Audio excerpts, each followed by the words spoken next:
Na série de entrevistas com jornalistas, para falar um pouco sobre o que está acontecendo nessa crise da pandemia, da infodemia, a crise política, a crise econômica, nós vamos ver como os jornalistas estão enfrentando essa situação, já que o jornalismo é um dos serviços essenciais que não para durante a quarentena e o isolamento social. Para conversar comigo hoje, eu trago o Cacá Barbosa.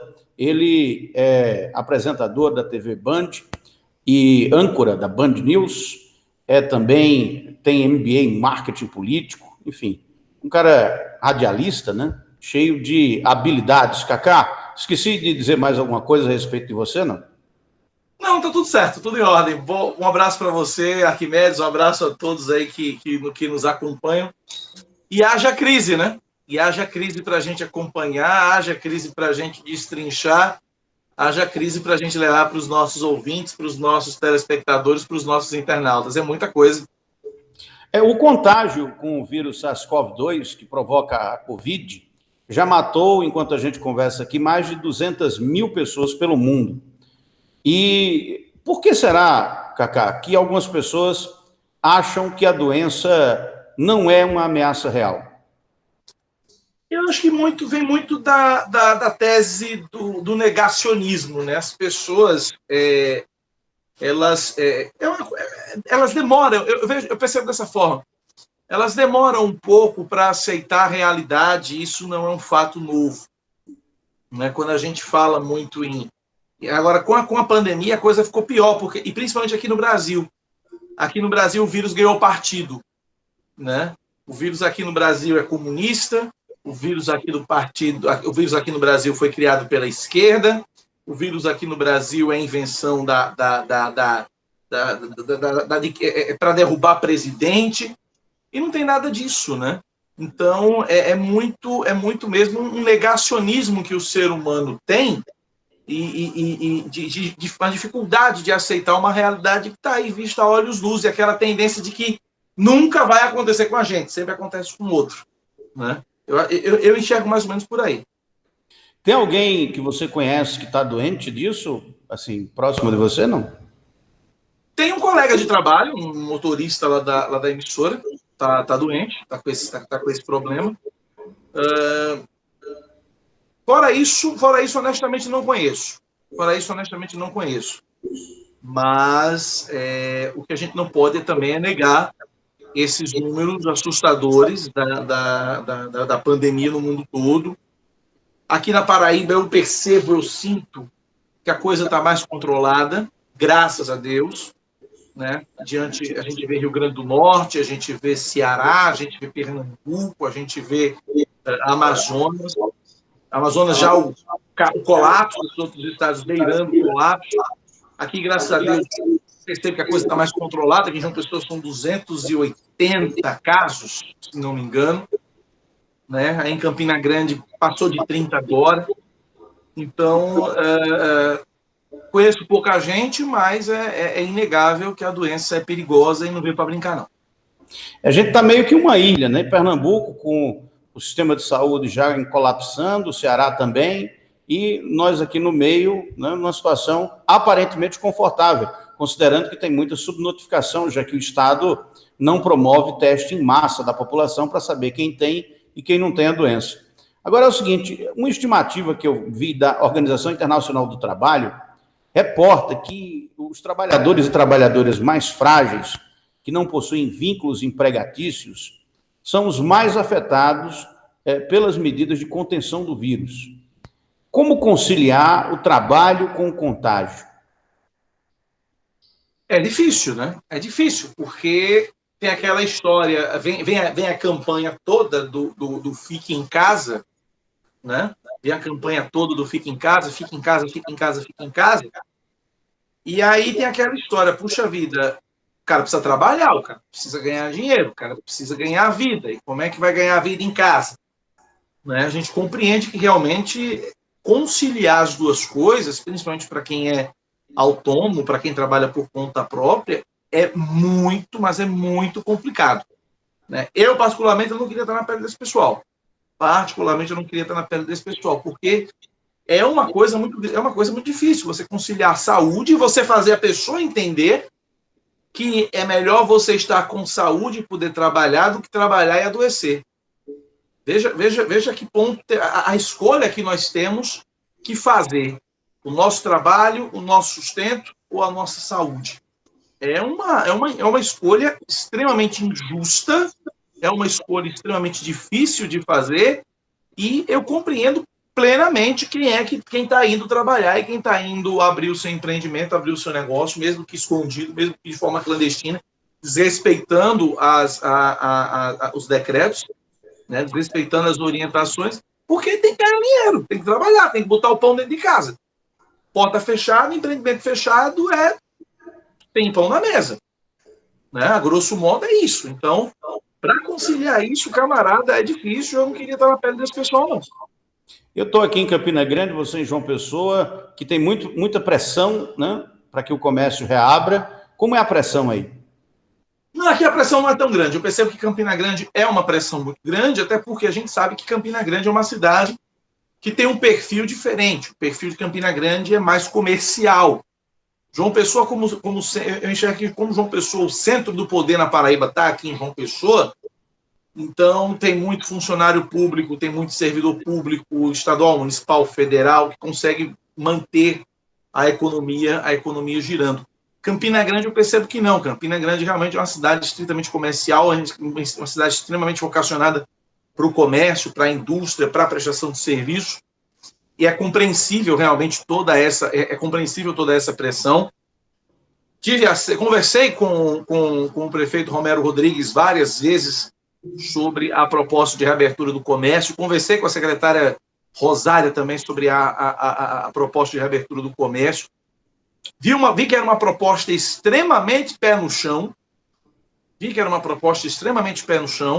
era algo que dava para fazer, se todas as medidas de segurança sugeridas pela prefeitura fossem cumpridas, eu acho que era algo que poderia se tentar, né? Campina Grande tem um índice pelo menos quando eu conversava com o prefeito e com a secretária, o índice de ocupação de leitos era de 18%, era 20%, não sei se ainda está nesse patamar, a OMS recomenda 50%, né?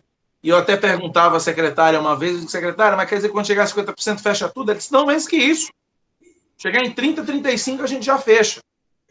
Então, quer dizer, era uma proposta pé no chão, que atendia parcialmente o interesse do comércio. O comércio também precisa entender, e é difícil, reitero, estamos numa situação extremamente complicada, mas eu acredito que as medidas do prefeito Romero Rodrigues eram bem pé no chão, eu acredito que dava até para executar. Vamos ver se agora, depois do dia 3, temos uma semana pela frente, dia 3 é a próxima segunda-feira, vamos ver o que acontece a partir da próxima segunda-feira. O jornalismo é considerado uma atividade essencial para o combate à pandemia. O que é que você tem feito para se proteger do contágio, já que você está sempre em contato com muita gente? Rapaz, é uma luta constante, Eu, graças a Deus, eu não vou para a rua, né? Eu não faço reportagem externa, eu fico dentro do estúdio, mas tenho contato com pessoas que vão às ruas e com os repórteres da TV e tudo mais. Então, a empresa tem nos ajudado nesse sentido, oferecido todas as ferramentas para que a gente possa se cuidar, né? A questão do álcool gel, aquele spray que a gente usa, não vou dizer a marca aqui, aquele spray que a gente usa, ele era que está coisas, equipamentos que a gente borrifa e tudo mais. A empresa tem oferecido isso. Eu também tenho me cuidado, estou cuidando da minha imunidade. Antes de sair de casa, estou tomando uma vitamina C, um pouco de própolis e uma cápsula desses de A5 para poder dar uma segurada na imunidade. Estou usando máscara, só tiro na hora de fazer o programa de rádio. Eu não estou fazendo programa de TV, o programa de TV está em suspenso, então só estou tendo que sair de casa uma vez por dia. Eu saio de casa coisa de 4h30, 5 da manhã, para estar no ar na rádio às 6, e fico até às 11 horas da manhã, venho para casa e fico em casa o resto do dia. Minha jornada de trabalho diminuiu. Eu estou tendo que sair de casa menos vezes. Então, e basicamente isso, seguindo as orientações, lavando a mão, evitando contato pessoal, tendo todos os cuidados que são necessários ter, mas que eu estou com medo danado de pegar esse troço, eu estou, viu, Arquimedes? Todo mundo tá, né? E tem que ter medo, né? Eu acho que o medo protege a gente. As Verdade. pessoas que não têm medo são aquelas que cometem as coisas mais estúpidas, né? As atitudes mais estúpidas. Verdade. Agora, essa doença, ela afeta de formas diferentes, né? As regiões do Brasil e do mundo. Na sua opinião, qual é o estágio da Paraíba, considerando os dados oficiais e as informações que você já apurou?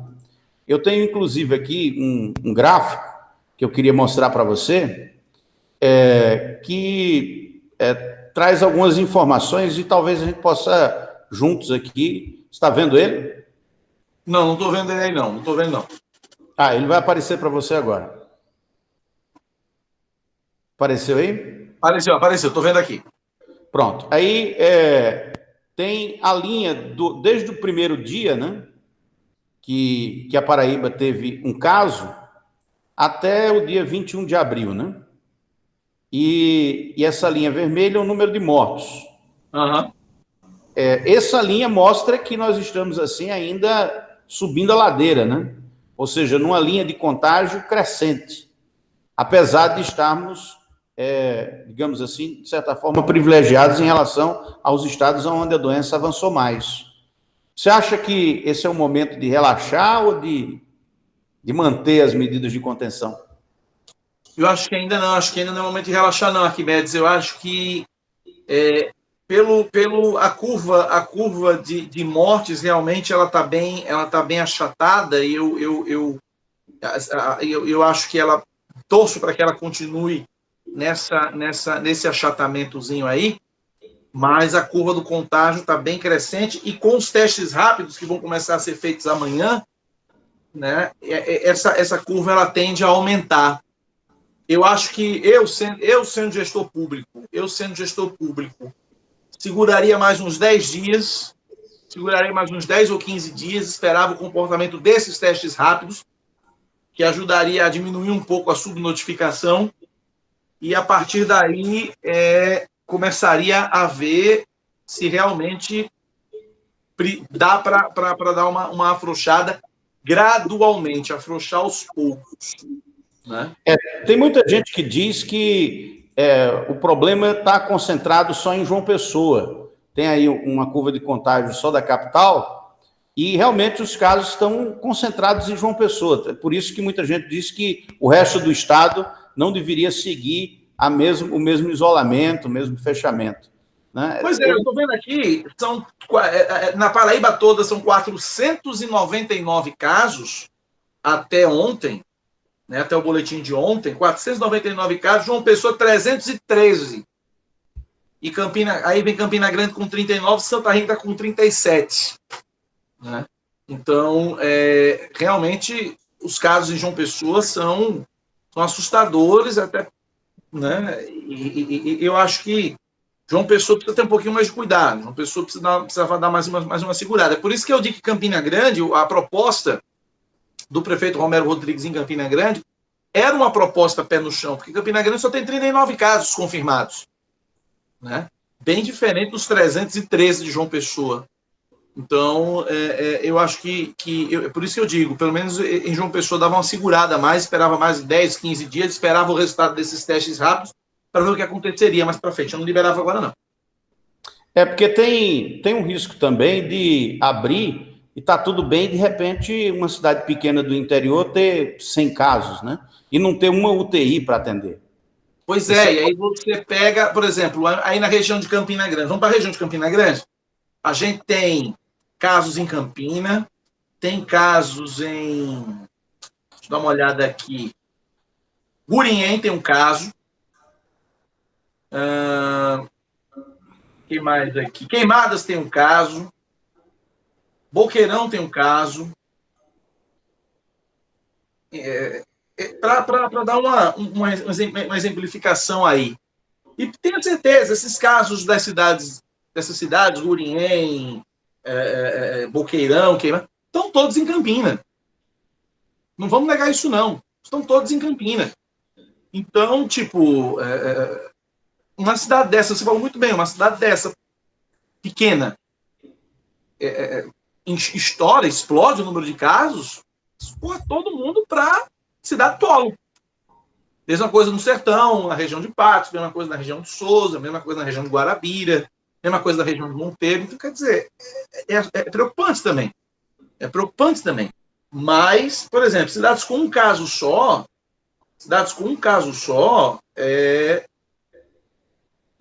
eu acho que dava para afrouxar, mas de olho, monitorando. As pessoas usando as máscaras, as pessoas tomando as atitudes, as medidas de controle. Eu acho que dava para tentar, Arquimedes. Acho que dava para tentar.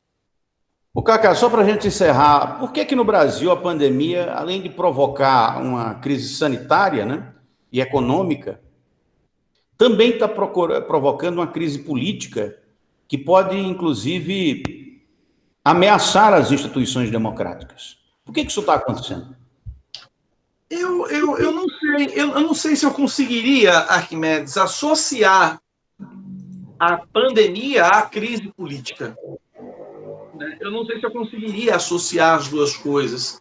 Claro que a crise política ela acabou se deflagrando em meio a uma pandemia. Né? Em meio a uma pandemia. Mas a gente percebe, por exemplo, e vou puxar o caso mais recente, que é o caso do ex-ministro Sérgio Moro. Pelo discurso do ex-ministro Sérgio Moro, essa crise ia acontecer com ou sem pandemia. Né? Essa coisa ia acontecer com ou sem pandemia. No caso do Mandetta, não. No caso do Mandetta, a crise com o Mandetta aconteceu porque o Mandetta estava realmente se sobressaindo e estava, entre aspas, aparecendo mais que o presidente. Né? Os relatórios de popularidade mostravam isso. O próximo é o Paulo Guedes. Eu cravo que o próximo a cair seja o Paulo Guedes. E o Paulo Guedes, metade é da pandemia, né? Metade dessa possível queda do Paulo Guedes é a pandemia. Esse programa aí que foi instalado, foi anunciado, esse programa de reestruturação, uns chamam de Marshall Verde e Amarelo, outros chamam de PAC da direita, né? E vão totalmente de encontro aos ideais e ao que... Pró-Brasil, não é o nome? Hã? É pró-Brasil, né? Pró-Brasil, né? Enfim, eu prefiro chamar de Plano Marshall Verde e Amarelo, porque é muito parecido, né? Pró-Brasil também é um nome ruim, né? É um nome ruim. É um nome ruim. Na verdade, e aí o que acontece? Vai de encontro ao que defende, ao que pensa o próprio Paulo Guedes, e o projeto foi anunciado sem passar por ele. Então, o Paulo Guedes, eu acredito que ele não esteja muito feliz e muito contente com o andamento das coisas. Então, deve ser o próximo a cair. Aí, enfim, eu não consigo associar 100% pandemia com crise política. Né? Eu acho que essa crise política aconteceria, talvez em menor intensidade, se não fosse pandemia. Mas a pandemia ela consegue agravar em alguns casos, em algumas áreas. Olha, com o Cacá Barbosa, que é apresentador de TV, âncora da Band News, tem MBA em marketing político, é meu amigo, gentilmente me atendeu aí para conversarmos um pouco sobre essa nossa profissão tão difícil e essencial num momento como esse, onde além de um vírus, nós temos também outro, né, que é a fake news, né, informação demais, e nós jornalistas somos justamente os gatekeepers, né, os filtradores dessas, porque por natureza nosso trabalho é separar o joio do trigo, ou seja, separar o que é notícia do que não é, né? E a fake news é justamente o que não é notícia. Obrigado aí, Cacá, pela sua entrevista e boa quarentena. Eu quero manifestar aqui minha satisfação, minha alegria em poder conversar com você, dizer de público o quanto eu admiro o seu trabalho, Não morei em Campina, mas tenho raízes em Campina Grande, ia sempre a Campina Grande, todas as vezes que eu ia a Campina Grande, o rádio lá de casa de manhã era ouvindo você, na época na Campina FM, e sei da referência que você representa para o jornalismo e para a comunicação de Campina Grande. Tiro meu chapéu, minha referência, minha reverência e meu respeito a você que é referência para todos nós, né? Um dos grandes nomes da nossa imprensa, do nosso jornalismo. Um grande abraço a você, a todos os seus seguidores. Estou sempre à disposição, a hora que você quiser, a gente está aqui.